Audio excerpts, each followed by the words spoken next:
Kaya na nga, for today's video, nag-cravings kami ng chow pan. Imbis na luwas, dito lang kami nagluto sa bahay. Pagkalagay ko ng mixed vegetable, naglagay na ako ng itlog. Hinalo-halo ko lang hanggang sa matuyo. Mekos lang hanggang sa maluto. Then sinabay ko na rin yung kanin. Pwede din kayo dito mag-add ng seasoning. Depende na sa inyo kung paano nyo pasarapin.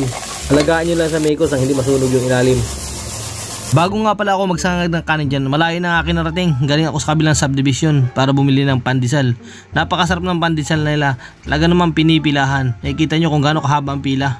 Napakasarap naman talaga ng pandesal nila. Kaya nga naghintay na rin ako kahit mahaba ang pila. With or without butter, pwede mo i-request sa kanila. Ganyan kasarap ang pandesal nila. Bakit kaya nung pagkasarap na rin partera ng kape sa umaga? Naman, ay katalog. Solved na naman ang almusal ni Makoy. Nagsangag na rin ako ng tunsoy. Mekos lang sa kawali. Kapag medyo namula na, saka pa na ako mag-a-add ng anting mantika para madutong. Sino nga namang hindi gaganahan pag ganun rin ang may kita mong almusal. Naaalala ko na naman nung aming kabataan. Tigi-isang hotdog lamang, budget meal. Hindi na pwedeng bumulos pa. Kapag pritong itlog naman, hahatiin pa. Dadamihan na lang kanin para magkasya.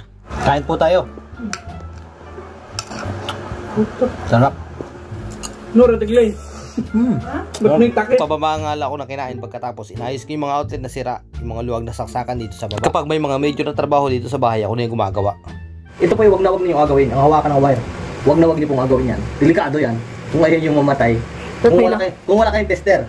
Dahil malalaman nyo pag may tester kayo, malalaman nyo may power. Ito, tingnan nyo. Yan o, na ilaw. Yan o.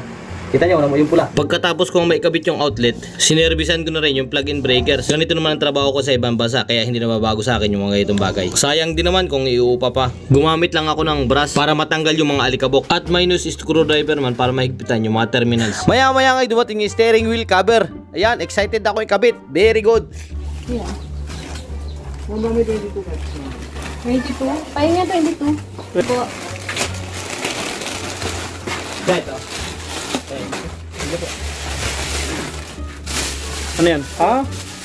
Pang wheels? Steering wheel. Wheels on yung round. Ito yung ilaw.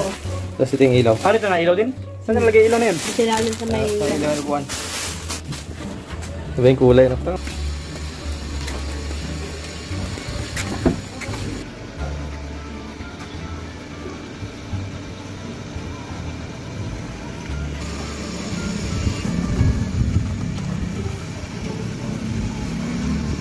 Universal to, kapag ito pa lahat yan. Ako maglagay.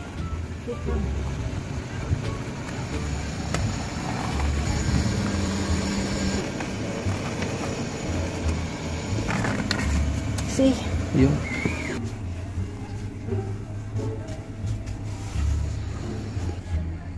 Nasa ilaw. Kalami. Yun o. Yan may kamay mo. Iharap mo kamay mo. Ayan o. Ayan yung kulay. Siyempre, mas maganda siya pag gabi. Kaya ginala namin si Mikos ng gabi. Kaya maraming salamat po sa inyong patuloy ng pagsubaybay at panonood sa ating channel. See you next vlog. Peace out. Thank you.